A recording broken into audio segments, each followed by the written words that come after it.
Pakistan was born in 1947. The Tata Group was already 79 years old. The United States declared independence in 1776. The Tata Group would not be founded for another 92 years. When India was still a colony being bled dry by the British Empire, one Indian family was quietly building an empire that would one day outgrow and outlast them all. This is not just a business story. This is the story of the soul of India. The family that gave India its steel, its salt, its software, its airlines, its five-star hotels, its watches, its tea, and its dignity. This is the story of the Tata family. And by the end of this video, I promise you, you will look at India completely differently. Let us start with a number. $180 billion. That is the revenue of the Tata Group in 2024 to 2025. $180 billion. From one family, 100 companies, operations in over 100 countries, more than 1 million employees worldwide. And it all started with a priest's son from a small town in Gujarat who decided to break every rule his family had ever lived by. Navsari, Gujarat, 1839. Jamsetji Tata is born into a family of Parsi priests. For generations, the Tata family had served at the fire temple. Business was not their world, religion was. But Jamsetji's father, Nusawanji, had already broken tradition by going into trade. And young Jamsetji watched his father and decided, if we are going to do this, we are going to do it bigger than anyone has ever imagined.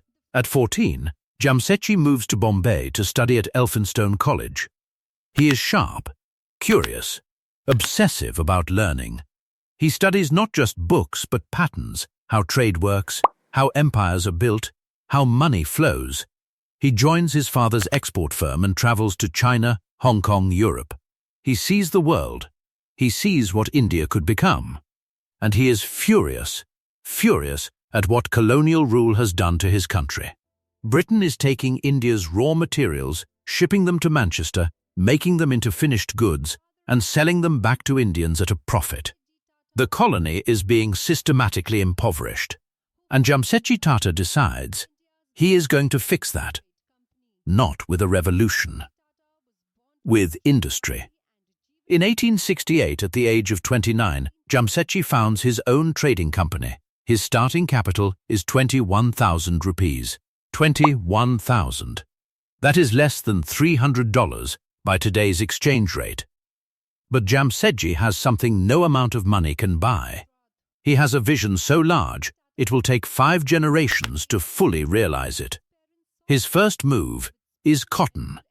He buys a bankrupt oil mill, converts it into a cotton mill, sells it for a profit, and uses the proceeds to do something everyone thinks is insane. He builds a textile mill, not in Bombay, which is India's textile capital, but in Nagpur. In the middle of the country. His critics laugh. They say he has lost his mind. But Jamsetji had studied the data. Nagpur was close to the cotton fields. It had railway access. It had water. It had everything a mill needed at lower cost than Bombay. He names it the Empress Mills, after Queen Victoria, a subtle, brilliant political move that gave his British colonial adversaries no excuse to obstruct him. And then he did something that no Indian industrialist had ever done before. Something that would become the DNA of the Tata Group forever. He introduced employee benefits at the Empress Mills, decades before they were required by any law. Provident funds, accident compensation, medical facilities for workers, pensions in 1886, when Britain itself did not have laws requiring these things. Jamsetji believed that you cannot build a great company on the backs of suffering workers. He believed business had a responsibility to the people it employed and the country it operated in. This was not charity. This was his philosophy of what business was for. But Jamsetji was just getting started. Because he had 4 dreams. 4 dreams so enormous that each one alone would have been a lifetime of achievement. He wanted to build India's first world-class steel plant.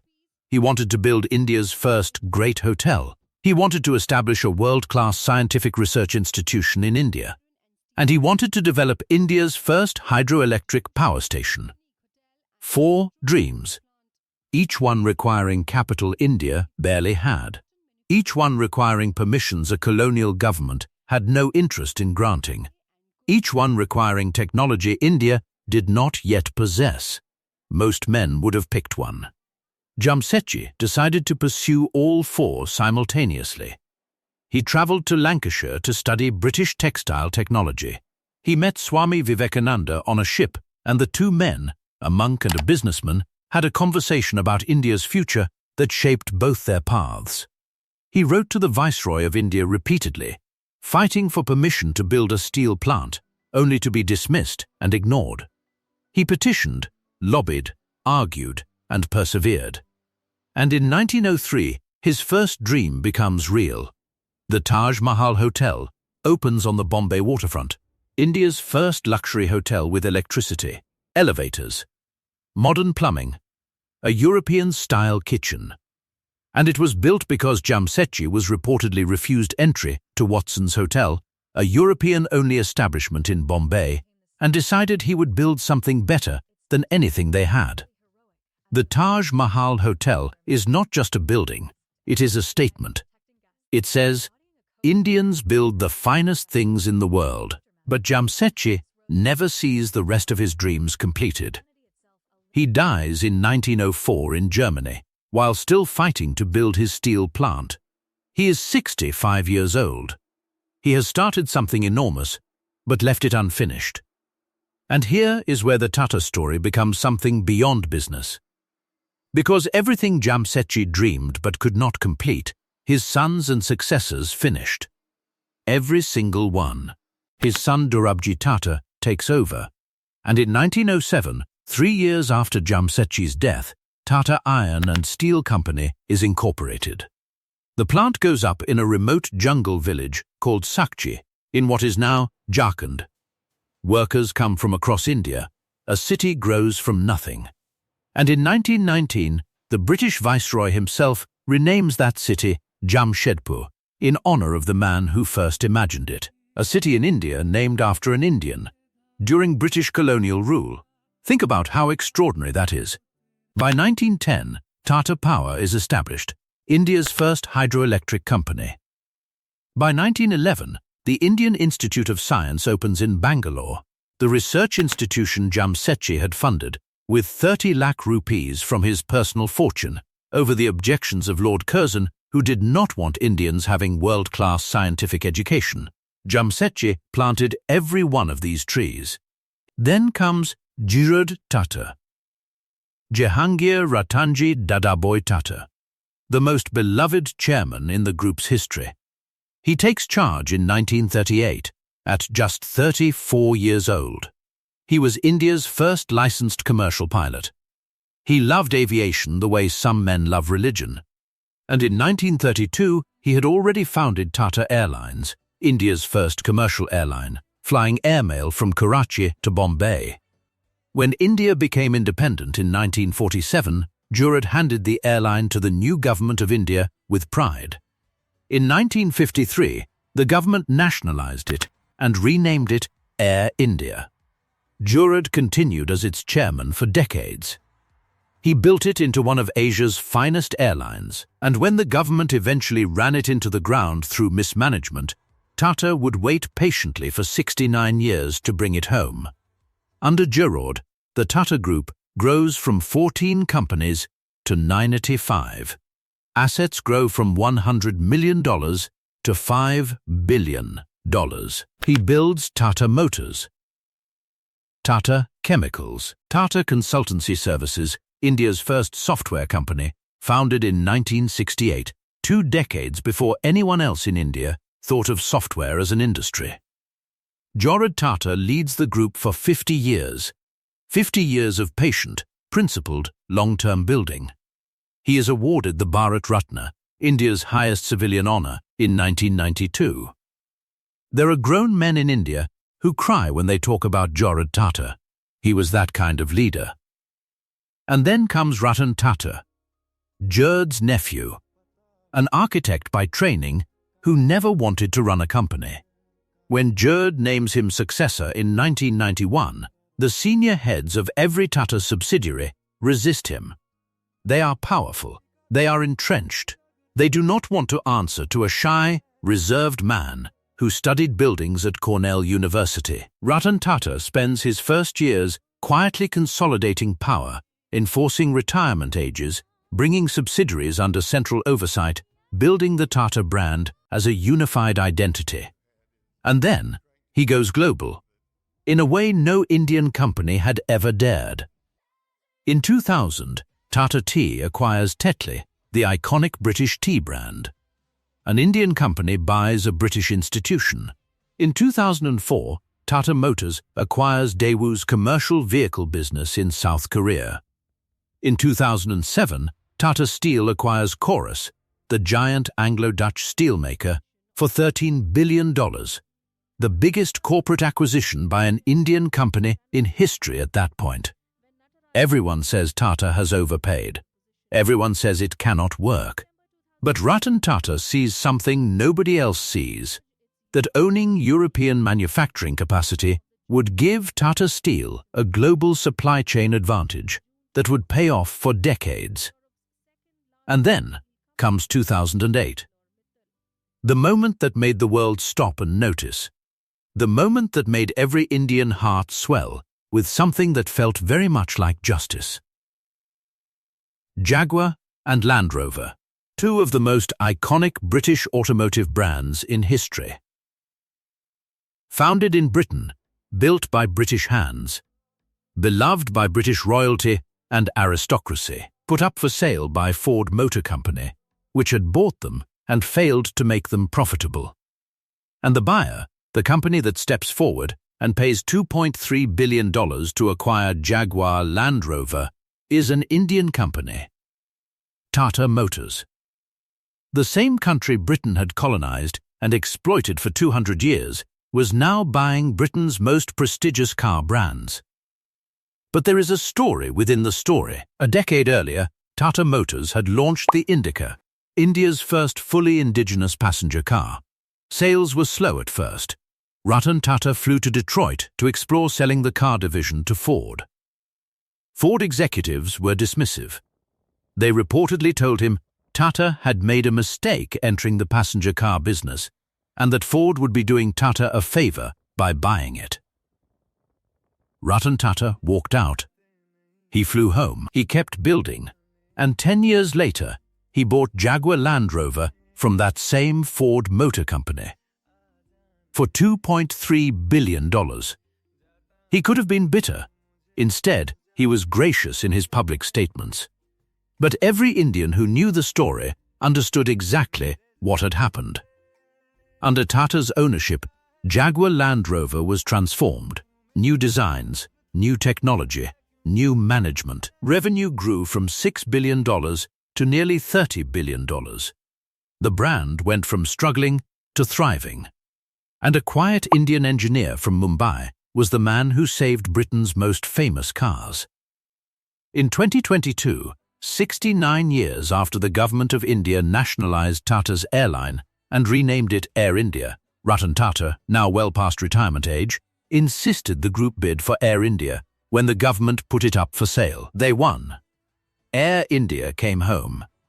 The airline Jaguar Tata had built with his own hands, that had been taken away, that had been slowly destroyed by decades of government mismanagement, came back to the family that had created it. Ratan Tata cried at the announcement. So did millions of Indians watching. Ratan Tata stepped down as chairman in 2012. He died in October 2024 at the age of 86. The government of India declared a day of national mourning. Not for a politician, not for a general, for a businessman. Because Ratan Tata was not just a businessman, he was the conscience of Indian capitalism, a man who invested personally in hundreds of startups, not for the money, but because he believed in Indian entrepreneurs. A man who built dogs' shelters into the lobby of his own corporate headquarters because he loved animals. A man who said, when asked about the Ford incident years later, that he felt no bitterness, only the quiet satisfaction of doing good work. Today, the Tata Group stands as one of the greatest corporate dynasties in human history. Revenue of $180 billion. Market capitalization of $328 billion. 1 million employees. Over 100 countries. You drive a Jaguar or a Land Rover, that is Tata. You drink Tetley tea in London, that is Tata. You stay at a Taj Hotel in New York or Cape Town, that is Tata. You use TCS software that powers banks across Europe and North America, that is Tata. You fly Air India, that is Tata. You wear a Titan watch. You use Tata salt in your kitchen. You get power from Tata Power. You call a Tata truck on India's highways. You study at the Indian Institute of Science, founded by Tata Money, on Tata's dream, over the colonial government's objection. And 66% of Tata Sons is held not by the family personally, but by charitable trusts. Trusts that fund education, healthcare, arts, and livelihood across India.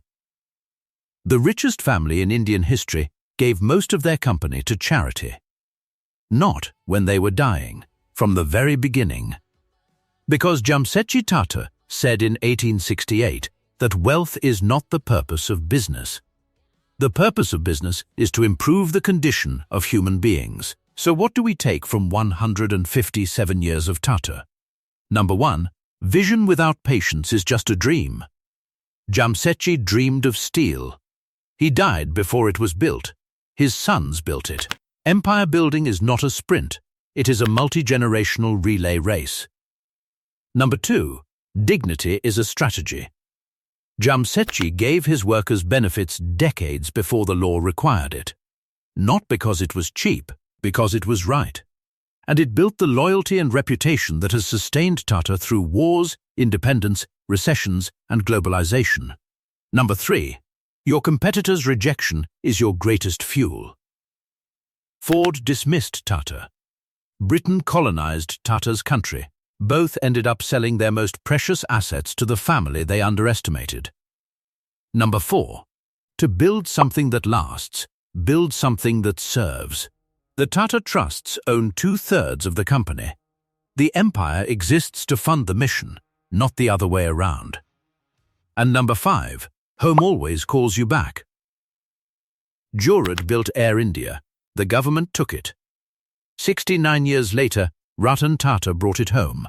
No empire worth the name ever forgets where it came from.